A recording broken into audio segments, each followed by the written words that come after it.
बातमीपत्राच्या पहिल्या भागात आपलं स्वागत आणि आता बातम्या पाहूयात विस्तारानं। राज्यातील कारागृहांमध्ये होणाऱ्या विविध वस्तूंच्या खरेदीत 500 कोटी रुपयांचा घोटाळा झाल्याचा खळबळजनक आरोप माजी खासदार राजू शेट्टी यांनी केलाय। या घोटाळ्याच्या चौकशीसाठी आपण मुख्यमंत्र्यांकडे पाठपुरावा केला, पण त्यातून काहीच निष्पन्न झालं नाही। जामिनावर सुटलेल्या एका व्यक्तीला तुरुंगासाठी साहित्य पुरवण्याचा ठेका दिलाय, तर जेलवारी करून आलेल्या एका व्यक्तीची पुरवठादार नेमण्यात महत्त्वाची भूमिका असून त्याचा मुख्यमंत्र्यांसोबत वावर असतो। तुरुंग भोगून आलेली माणसं मुख्यमंत्र्यांना का आवडतात असा सवाल करत महाराष्ट्राचे मुख्यमंत्री घोटाळे करणाऱ्यांना संरक्षण देत असल्याचा आरोप शेट्टी यांनी केलाय। राज्यातील तुरुंगामध्ये विविध वस्तूंच्या खरेदीत प्रचंड घोटाळा झाल्याचा आरोप माजी खासदार राजू शेट्टी यांनी केलाय। जळगावच्या रायसोनी पतसंस्थेतील 1200 कोटी रुपयांच्या घोटाळ्यात आरोपी असणाऱ्या आणि 1.5 वर्ष तुरुंगवास भोगलेल्या सुनील झव्वर यांना कारागृहातील साहित्य पुरवण्याचा ठेका दिलाय। गुन्हा दाखल असल्यामुळे महिला बालकल्याण विभागानं सुनील झव्वर यांना अपात्र ठरवलं, पण मुळात कारागृहाला साहित्य पुरवण्याचा ठेका झव्वर यांना का दिला असा सवाल राजू शेट्टी यांनी उपस्थित केलाय। दुसरीकडे बँक फसवणूक प्रकरणात पिंपरी चिंचवड पोलिसांनी अटक केलेल्या आणि जेलमधून जामिनावर सुटलेल्या तेजस मोरे यांचा अनेक उच्चपदस्थांबरोबर वावर असतो। तुरुंगातील कामांचा ठेका कुणाला द्यायचा हे ठरवण्यात तेजस मोरेंची भूमिका महत्त्वाची असते।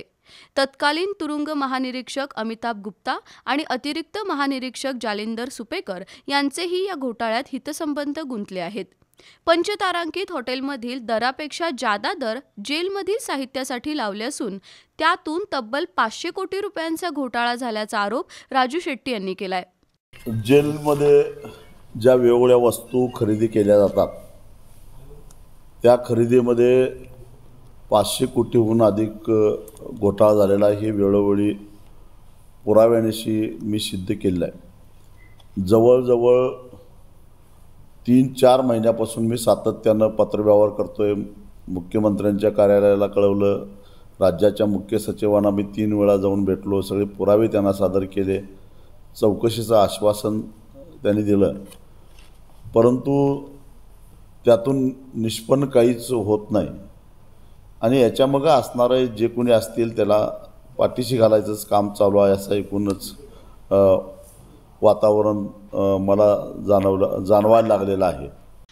तुरुंगातील भ्रष्टाचार आणि घोटाळ्याचे पुरावे मुख्यमंत्री आणि मुख्य सचिवांकडे दिलेत। मुख्यमंत्र्यांनी चौकशीचं आश्वासन दिलं होतं, पण त्यातून काहीच निष्पन्न झालं नाही, तर मुख्य सचिव वरिष्ठांकडे बोट दाखवून हात वर करत आहेत। भ्रष्टाचाराचे पुरावे दाखवण्यासाठी 2 दिवस मुंबईत थांबून मुख्यमंत्र्यांची भेट घेण्याचा प्रयत्न केला, पण मुख्यमंत्र्यांनी वेळच दिला नाही। मंत्रालयात जाताना आमदार खासदारांची वाहनं सुद्धा तपासली जातात, पण कोणत्याही संविधानिक पदावर नसणाऱ्या तेजस मोरेंच्या काळ्या गाडीचा मंत्रालयात मुक्त वावर असतो असं सांगत राजू शेट्टी यांनी तेजस मोरेंचे मुख्यमंत्र्यांसोबतचे फोटो पत्रकार परिषदेत दाखवले। एवढ्या मोठ्या घोटाळ्याची मुख्यमंत्री चौकशी का करत नाहीत असा प्रश्न घोटाळे करणाऱ्यांना मुख्यमंत्र्यांकडून संरक्षण मिळत असल्याचा थेट आरोप राजू शेट्टी यांनी केला। मुख्यमंत्र्यांना जेलमध्ये जाऊन परत आलेले जेल रिटर्न लोकच कसे काय आवडतात, कारण सुनील झव्वर जेलमधनं परत आलेला आहे आणि तो जेलचा सगळा पुरवठा करणारा ठेकेदार आहे। ते सगळं महाराष्ट्रातल्या सगळ्या जेलला पुरवठा करण्याचं नियंत्रण करणारा जो काही हा तेजस मोरे आहे तोही जेलमधनं रिटर्न आहे।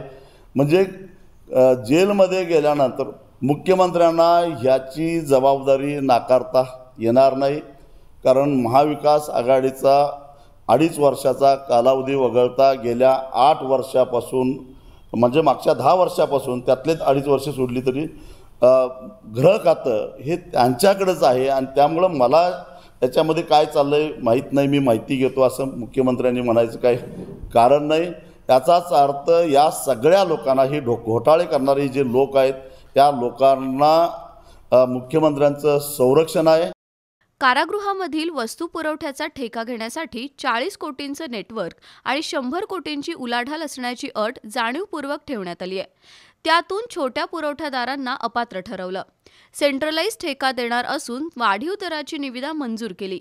छोट्या ठेकेदाराकडून चिरीमिरी घेण्यापेक्षा एकाकडूनच घबाड मिळवण्यासाठी मुद्दामच अटी शर्ती घातल्याचा आरोप शेट्टी यांनी केला. कारागृहातून घोटाळ्याची चौकशी होऊन दोषींवर कारवाई होईपर्यंत पाठपुरावा थांबणार नाही असा इशारा राजू शेट्टी यांनी दिलाय.